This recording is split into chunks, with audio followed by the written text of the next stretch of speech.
Let's have a look at Victoria Azarenka's backhand footwork.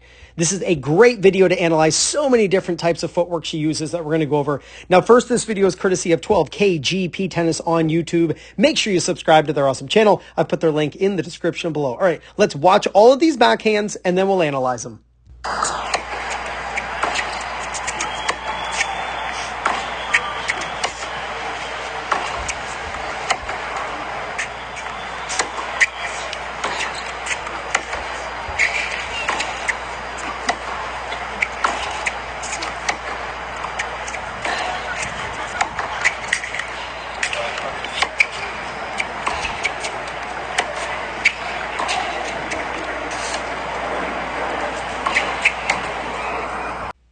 Now, the footworks we're covering here, these are not the only footworks you can use. These are just the ones that are in this video. Let's look at this first one here. This is, do you know what this is? This is a semi-open stance. It simply means that her right foot is on the right, her left foot is on the left, and that her feet are kind of in line. Think of it almost with like this single stick, or basically at a 45-degree angle. Makes it very easy to rotate in this stance. So as a two-hander, someone who has to be able to rotate the hips, you can see her rotate her hips as she hits this ball. The semi-open stance, it's very easy to make that rotation. Now, a couple weeks ago, I actually made a video in my driveway on the forehand showing what I call like the reverse pivot, where you're leaning back. When you're leaning back, hitting a forehand or backhand, don't feel like you have to go back forward again. The pros are notorious for this. When they're moving back, they simply embrace the fact that they're going back and they rotate their hips by taking their front foot and swinging it behind them. So watch how she takes her right foot, which is her front foot, and she swings it behind her. That's what allows her hips to rotate. You don't want to feel like you have to go back and then all of a sudden reverse course and get your weight going forward again. Allow your weight to go back and rotate your hips by taking that front foot and putting it behind you. Such a great and important footwork to use. You could call this a semi-open stance, but I would say it's kind of like a modified reverse pivot. You can see her front foot, her right foot moves back slightly. Again, she is pivoting on her left foot, allowing her hips to turn. Really important stance as a two-hander. This is, again, a semi-open stance. It's a bit of a semi-open and neutral. You can see her back foot turn up on the toe, almost like a golfer. Yes, she hits the net. Everyone hits the net. Here she's stepping forward. Now you can see her back leg kick behind her. This is just a natural result of every action has an equal and opposite. Once she comes up onto that front foot and she leans onto her right foot, as the racket's going forward, let me draw that better, as her racket's going forward on her left side, her leg is going to kick back on her right side. Any of you bowlers out there, if you bowl, or if, ice hockey players, you know that the back foot kicks behind you as you are hitting the puck. So here is what is called a open stance step back. So this is really important when the ball is coming right at you. You can see the ball coming right at her. If she doesn't move, this ball is going to hit her. So by turning her body to the left, but moving to the right, she's able to hit a backhand, but then she steps back with her front foot. This creates an open stance. Again, it's so important as a two-hander that you are able to rotate your hips and watch her hips rotate. She has like an abbreviated follow-through on that one. Let's see this. That is, I would say it's basically a neutral stance. And you could think of it as a neutral stance only because the feet are in line basically with where she's going to hit the ball. You could say it's slight semi-open. Djokovic uses this step a lot when he's going to hit the ball cross court, or this stance, I should say.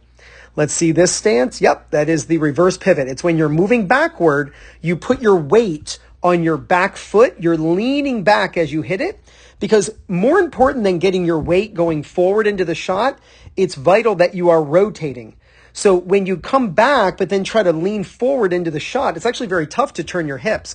So what the pros will do is they'll lean back, embrace the fact that they're leaning back, and they'll just rotate by leaning on that back foot. And you can see her pivot on that back foot, her left foot, bringing her right foot behind her. Really, really good stuff.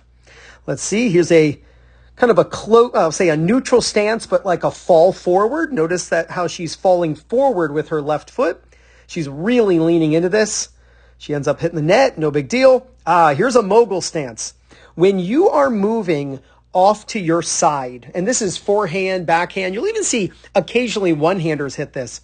When the ball is pulling you out wide, it's a good idea to use an open stance. But when you use this open stance, you want to take your feet and move them over the direction you are moving. So watch her feet hop. So it's almost like she's a skier and she's moguling. Both feet move over. What she's doing is her upper body wants to keep going.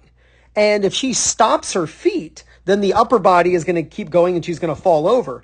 So by moving her feet under her, keeping her left foot on the left and right foot on the right, it makes it very quick for her to rotate and then get back into the court. Watch how she does a little crossover. In fact, watch, this is really important. This understep, watch her right foot. Watch how it steps under. She does that so that she's instantly leaning. And that makes it actually faster for her to go into the court. She steps under and then she does a little crossover. Really good stuff. Here's a neutral stance. Back foot turns up on the toe. And if you golfers, you know that the back foot turns up on the toe. Again, it is all so that the hips can rotate. Here we go. This is a karaoke step.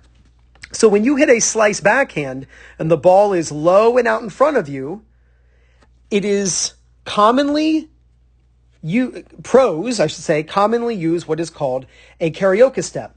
It is when she steps under, watch her back foot. She's going to the net, but instead of stepping in front, she steps under.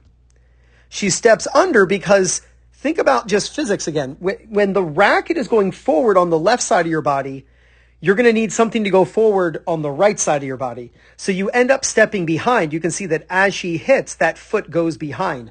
Helps her keep the body sideways. It allows her body to continue going forward. She steps with her right foot, then she steps under with her left, then she crosses again with her right, and now she can begin running forward. Let's see this split step. What I always tell people is you want to be in the air as the opponent strikes the ball. So let's see if Azarenka is in the air as her hitting partner hits the ball. So there's contact right there. And yep, Vika is in the air. The reason you want to be in the air is because you want to synchronize your brain and your reaction time when you see the ball with when your feet hit the ground. Now, the average reaction time for visual, information is about 0.25 seconds. So let's see when she lands, and let's see if she lands around 0.25. That's pretty good. When her weight really goes on the ground. So it's a little bit before 0.25. And a world-class athlete will probably have quicker response time and reaction time than the average player or the average tennis player. But the reason they're in the air as the opponent hits is so that when they land, they're synchronizing their reaction time and their brain telling them which way to move, forward, back, left, right, doesn't matter, with when the feet hit the ground so they can react and move into position to the ball.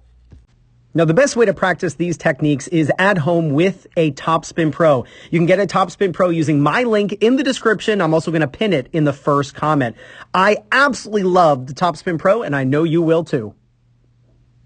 And if you're looking for people in your local area to play matches against or practice with, or if you want to find a coach who's close to you who can help you with your game, then use my link in the description and pinned in the first comment. And it's playercourt.com/2minutetennis. When you use my link to sign up, you get 50% off. As I'm always asking you, please go out and film yourself hitting tennis balls. I don't care if you're working on your serve, your volleys, your overhead, maybe even film yourself playing a match so you can look at your strategy and your footwork, film your forehand, film your backhand, film them from all different angles so you truly get a sense of what you're currently doing and what you need to work on based on what you're learning here on 2 Minute Tennis. You work on these footworks, there's no doubt you're going to gain confidence, win more matches, and play much better tennis. This is Ryan Reedy from 2minutetennis.net. You got this.